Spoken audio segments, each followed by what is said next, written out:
সীতামাতা শশাঙ্কের মায়েরা পর্যন্ত তারা কৃষ্ণকে ভগবান মানতে চায় না। তারাও মনে মনে ভাবে কৃষ্ণ গোপাল যদি আমাদের পুত্র হতো, কোলে নিয়ে স্তনকে পান করিয়ে মাতৃজনম ধন্য করতাম। এরা সীতামাতা শশাঙ্কের মায়েরা তাদের পুত্রকে ভালোবাসে, কিন্তু বেশি ভালোবাসে কৃষ্ণ গোপাল। যে যার ঘরে নিজস্ব কুয়া আছে, ওই নন্দবাড়ির ঘরে কুয়া আছে না, ওই কুয়া জলটা মিষ্টি, এই বলে ওই কুয়া থেকে জল নিয়ে আসে। জল আনাটা উদ্দেশ্য না, জল মিষ্টি বলে আনে না, চলে বলে কৌশলে দিয়ে যদি একটু গোপালকে দেখা যায়, যদি একটু দেখা যায় বিল্লমঙ্গল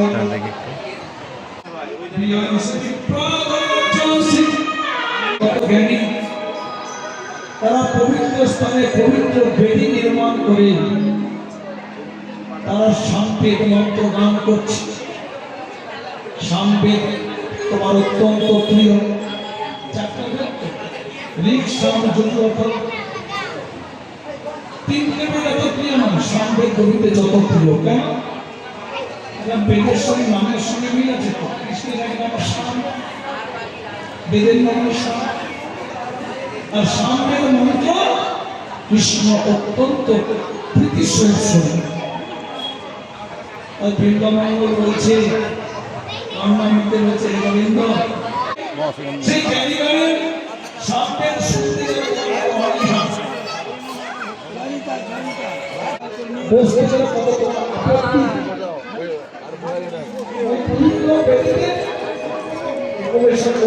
চলো তুই দিতে দিতে কোথায় হারিয়ে গেলি?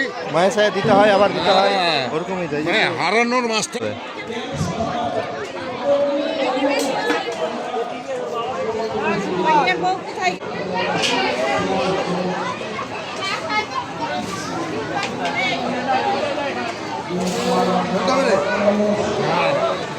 এখন তো অন্য কম আছে।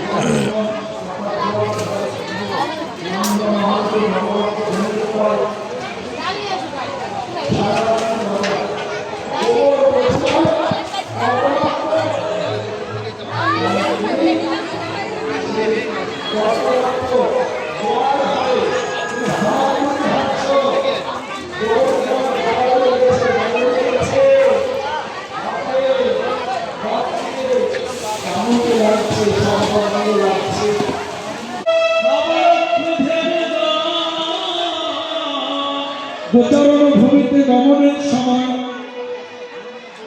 বা বাড়ি ফিরবার সময়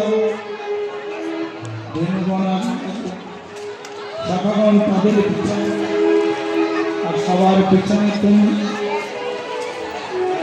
কার্তিকময় বরণে জীবনে কালিয়া কি ধুলা থাকে, সেই ধুলা মারতে মারতে যাও।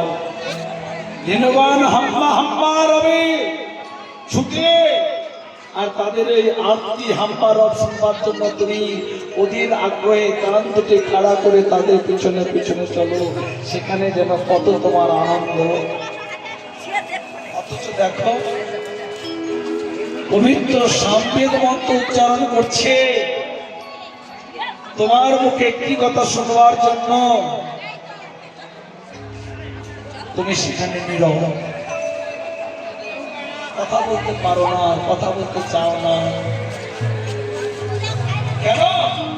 বৃন্দাবন হলো প্রীতির।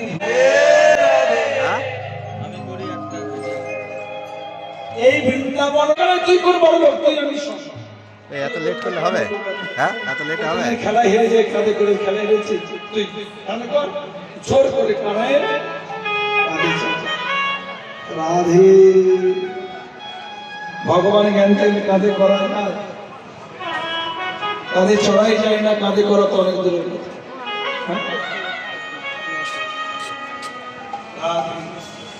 বাৎসল্য প্রেম মা যশোমতী গোপালের অঙ্গে থুতু দিয়েছি, থুতু নতু দিলানি শ্মশানের